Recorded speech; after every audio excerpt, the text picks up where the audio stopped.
U ime na Otca i Sina i Svetijeg Duh. Amin. Возлюбени во Христа Бога, браќа и сестри, денешното свето Евангелие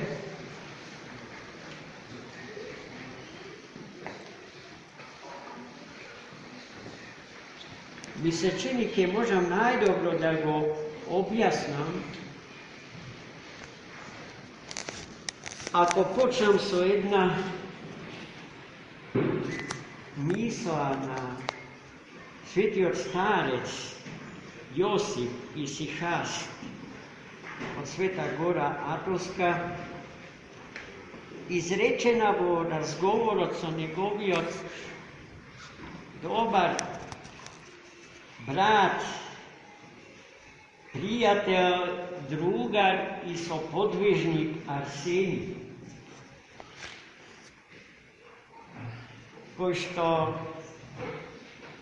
со кој што разговарале, очекувајќи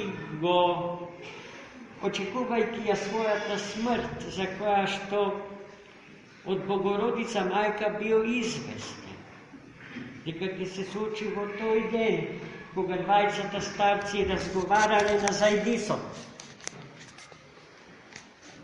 И бидејќи времето предречено за тоа се ближало, старецот Јосиф се посилно се држал за бројаниците и се молел со кратката Исусова молитва. Старецот Јосиф и старецот Арсений никогаш не разговарале со зборови, туку молку, со кратки движења на рацете и со слабо изразени гримаси на лице. Овој пат старецот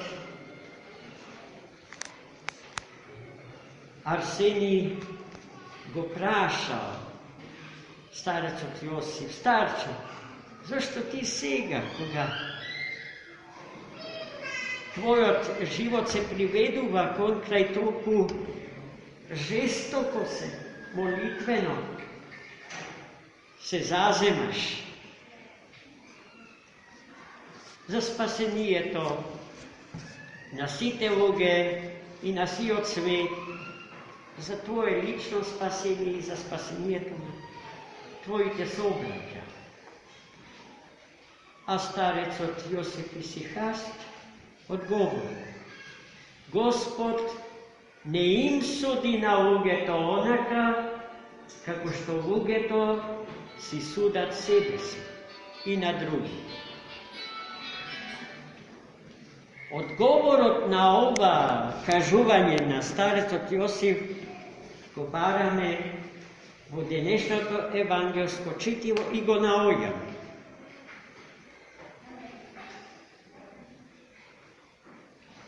Таму каде што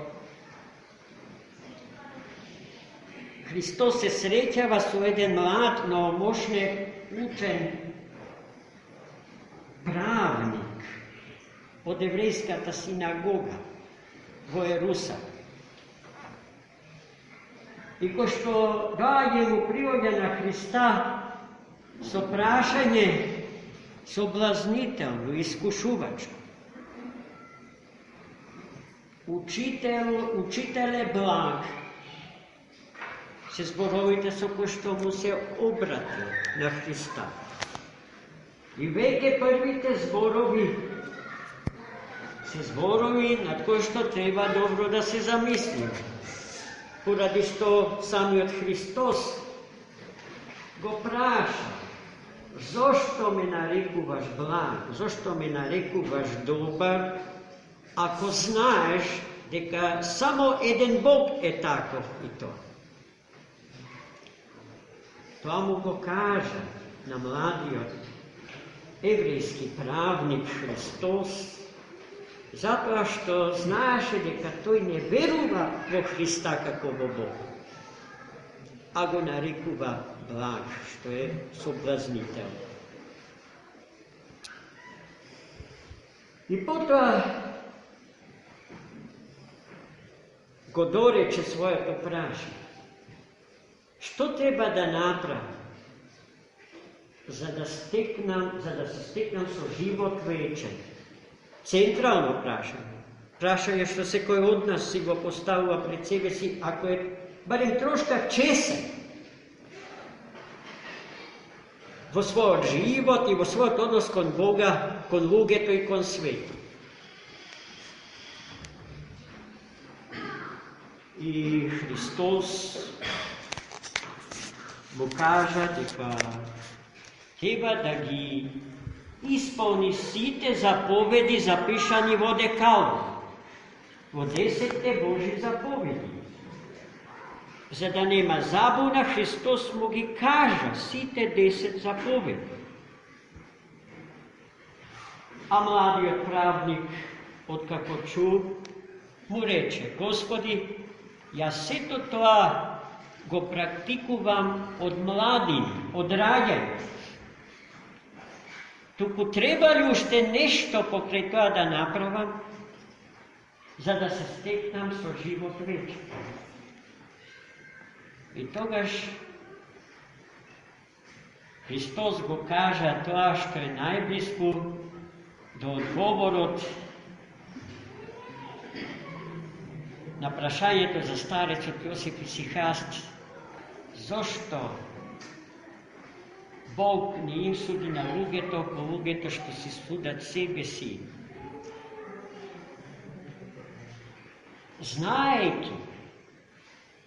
Знаејќи ја маката, знаејќи ја болката на тој млад човек, Христос му ги кажа следниве зборови: ако сакаш да бидеш совршен, оди, продај го сиот имот твој, подели им го на сиромашните и тргни по мене. Кога го чу овој повик од устата Христова, младиот евреин се разжалостил и си отишел. Зошто? Затоа што бил страстно врзан за собственост, за огромниот имот што го добил во наследство од своите родители. Тој не бил подготвен да ја пресече папочната врвка со светот во кој што живе, да се роди за нов и вистински духовен живот, да се роди за спасение. Евангелската тема на денешното евангелско четиво е токму таа тема – спасението на човек. Како ќе се спаси? Како ќе се спасиме ако со бродско јаже сме се врзале за овој свет како за сидро? Како ќе излезиме од понорите на овој свет во кој што сме пропаднале, верувајќи во него и опчинети од неговата надворешна убава? И потоа Христос на светите апостоли им кажа уште нешто, дека на богатите, повторно мислеше на младиот евреин, и на сите кон него, тешко ќе им биде да влезат во Царството Небесно. Внимавајте, Христос не каже дека е невозможно богатиот да влезе во Царството Божие, но кажа дека е многу тешко. А колку е тешко, Христос и тоа го кажа, колку што е тешко, камилата, бродското јаже, да го протнеме низ иглени уши. Толку им е тешко на богатите да влезат во Царството Небесно. И гледајте сега колку е опасно да се подпираме само на милоста Божја. smetajki дека милоста Божја е слепило Божие.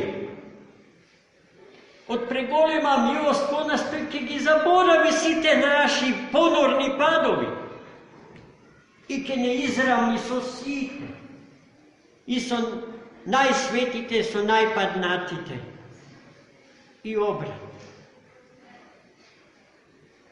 За да се заслужи спасението, треба да се заработи со целиот свој живот без остаток. Треба да се биде совршен.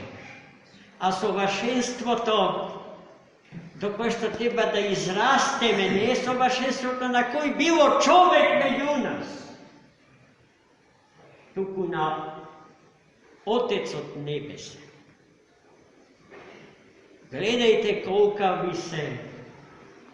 колку се строги критериумите за нашето спасение. И затоа светите апостоли го праша Христос, па тогаш кој е тој што ќе се спаси, Господ?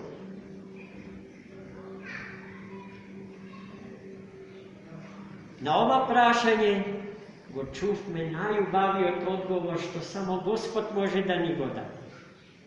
Тоа што на луѓето им е неможно, на Бога му е можно. Сета наша надеж, сето наше упованје е во таа вистина. Дека тоа што нам луѓето не ни е можно, можно му е на Бога живиот, на Бога распнатиот, на Бога воскреснатиот заради нас луѓето. Амин. За Господи.